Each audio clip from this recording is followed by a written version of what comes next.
নমস্কাৰ আজি আমি আৰম্ভ কৰিম ক্লাছ 9ৰ অনুশীলনী 2.1 2.1ৰ প্ৰথমটো আছে তোমালোকৰ প্ৰথম কোৱেশ্চনটো কি আছে তলৰ কোনকেইটা ৰাখি এটা চলকযুক্ত বহুপদ আৰু কোনকেইটা নহয় তোমাৰ উত্তৰৰ যুক্তি দিয়া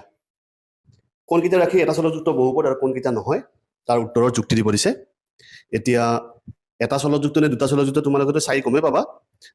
যেনেবা এক নম্বৰ কোৱেশ্চনটো চোৱা 4x² - 3x + 7 যেটো চলক এটাই আছে দুই নম্বৰ কোৱেশ্চনটো চোৱা y² + √2 ইয়াত চলক এটাই আছে তিন নম্বৰ চোৱা 3√t + t√2 এটোটো চলক এটাই আছে t জাতীয় চলকই আছে চাৰি নম্বৰ কোৱেশ্চনটো চোৱা y + 2/y এটোটো চলক এটাই আছে আৰু পাঁচ নম্বৰটোত চোৱা x⁻10 + y³ + z⁻50 ইয়াত কিন্তু চলক কেইটা আছে তিনিটা আছে x y আৰু z প্ৰথমতে চলকৰ কথা চিনি পাব লাগিব চলকবিলাক দ্বিতীয় কথা আমি বহুপদ হয় নে নহয় আমি চেক কৰিব লাগিব বহুপদ হ'বৰ কাৰণে কি হ'ব লাগে যিবিলাক চলক আছে চলকবিলাকৰ ঘাতবিলাক পূৰ্ণ সংখ্যা হ'ব লাগে পূৰ্ণ সংখ্যা তোমালোকে জানা 0 1 2 3 4 আপ টু ইনফিনিটি বহুপদ হ'ব লাগিলে কি হ'ব লাগে চলকৰ ঘাতবিলাক পূৰ্ণ সংখ্যা হ'ব লাগে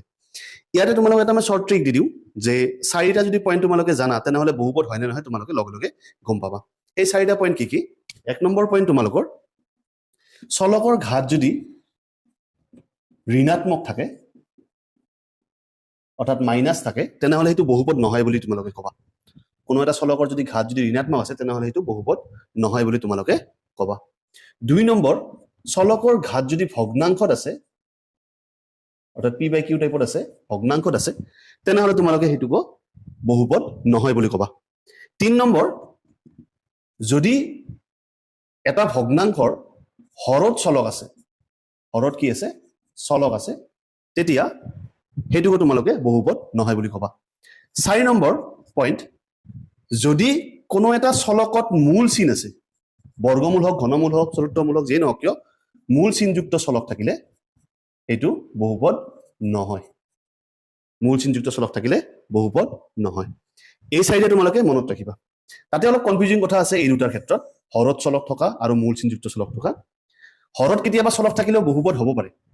এনে মই কি ক'লো এই চাৰিটা হ'লে কি হয় বহুপদ নহয় এই চাৰিটা হ'লে কি হয় বহুপদ নহয় এই চাৰিটাৰ ভিতৰত যিকোনো এটা যদি পৰে বহুপদ নহয় কিন্তু এই ক্ষেত্ৰত এই দুটা ক্ষেত্ৰত কেতিয়াবা বহুপদ হ'বও পাৰে অলপ ভালদৰে লক্ষ্য কৰিবা হৰত যদি চলক থাকে হৰত চলক আছে কিন্তু চলকৰ ঘাত যদি ঋণাত্মক আছে হৰত চলক আছে চলকৰ ঘাত যদি ঋণাত্মক আছে ইন জেনেৰেল চলকৰ ঘাত ঋণাত্মক হ'লেও কি হয় বহুপদ নাছিলে কিন্তু ওলোটা দুটা কথা কৈছো আমি হৰতো চলক আছে চলকৰ ঘাত ঋণাত্মক আছে তেতিয়া এইটো কিন্তু কি হ'ব বহুপদ হ'ব কেনেকৈ বহুপদ হ'ব 1/(x⁻1) তোমালোকে জানা x⁻1 that is equal to x গতিকে x⁻1 হ'লে ইয়াত কি সংখ্যা হৈ গ'ল পূৰ্ণ সংখ্যা হৈ গ'ল গতিকে এইটো বহুপদ হ'ব চাবা কি হৰত যদি চলক আছে চলকবিলাকৰ ঘাতবিলাক চাবা চলকৰ ঘাতবিলাক যদি পজিটিভ আছে তেনেহ'লে এইটো বহুপদ নহ'ব হৈছে আৰু মূল চিনযুক্ত চলক যিবিলাক আছে তাৰে মূল ওলাব নোৱাৰিব লাগিব যেনেকা বৰ্গমূল x ইয়াৰ মূলটো উলিয়াব নোৱাৰি কিন্তু বৰ্গমূল x² ৰ মূল উলিয়াব পাৰি এই ক্ষেত্ৰত কিন্তু এইটো বহুপদ হ'ব এই ক্ষেত্ৰত এইটো বহুপদ হ'ব এইটো কিন্তু নহ'ব বুজি পাইছা ইয়াৰ ঘাত কিমানৰ 1 আৰু ইয়াৰ ঘাত কিয় নহয় এইটো ইয়াৰ ঘাত কি হয় বৰ্গমূল থাকিলে 1/2 হয় ভগ্নাংশ হয় যে এইটো কেছটো কথাটো বুজি পাইছা নে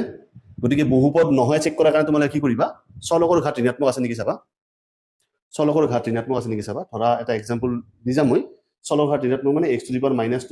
এইটো বহুপদ হয় নেকি নহয় কিয় নহয় ধ্ৰুৱকটো বাদ দিয়া অকল চলকটো চাবা চলকৰ ঘাতটো চাবা কি আছে -2 আছে গতিকে এই বহুপদ নহয় দুই নম্বৰ চলকৰ ঘাত ভগ্নাংশ আছে নেকি চাবা যে x⁻½ - 2x² এনেকৈ আছে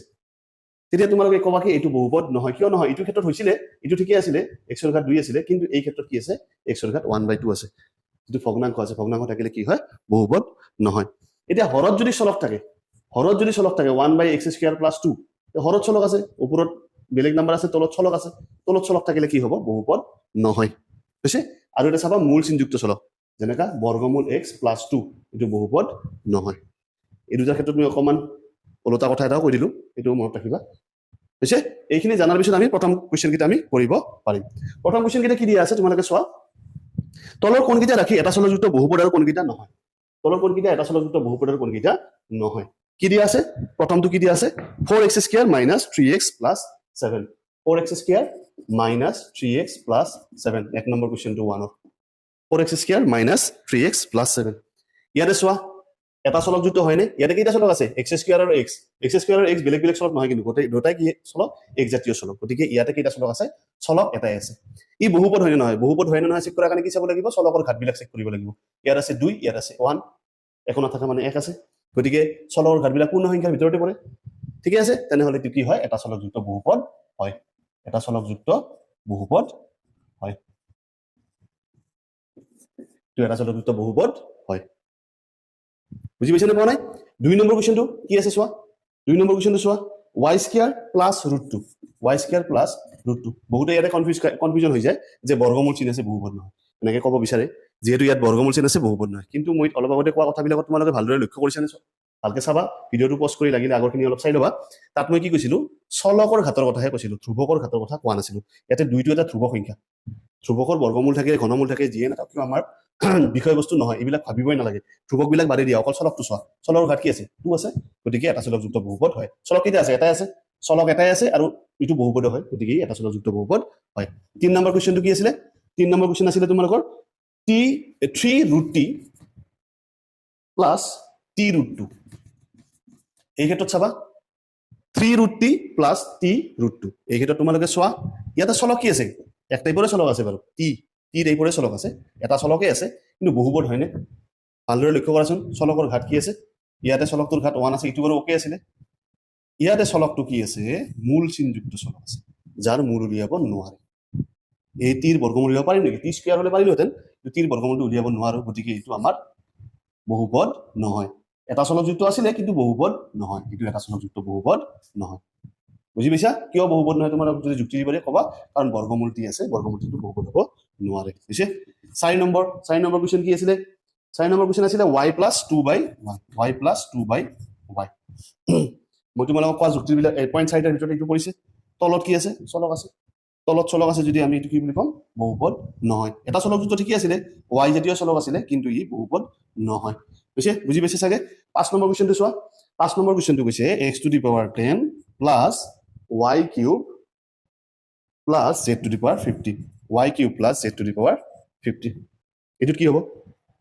x⁻10 + y³ + z⁻50 এই ক্ষেত্ৰত এটো বহুপদ আছিল চোৱা চলক বিলাকৰ ঘাত 10 আছে 3 আছে 50 আছে ওকে আছে ঘাত বিলাক ওকে আছে কিন্তু ই এটা চলকযুক্ত নহয় ইয়াত কেইটা চলক আছে তিনিটা চলক আছে গতিকে এটা চলকযুক্ত বহুপদ নহয় কিন্তু বহুপদ হয় কিন্তু এটা চলকযুক্ত বহুপদ নহয় আমাক এটা চলকযুক্ত বহুপদ হয় নে চাব দিছে আজিলৈ ইমানে ভিডিঅটো ভাল পালে লাইক কৰিব কমেন্ট কৰিব শ্বেয়াৰ কৰিব আৰু ডিবি মন্ত্ৰ চেনেলটো সাবস্ক্ৰাইব কৰিবলৈ নাপাহৰিব ধন্যবাদ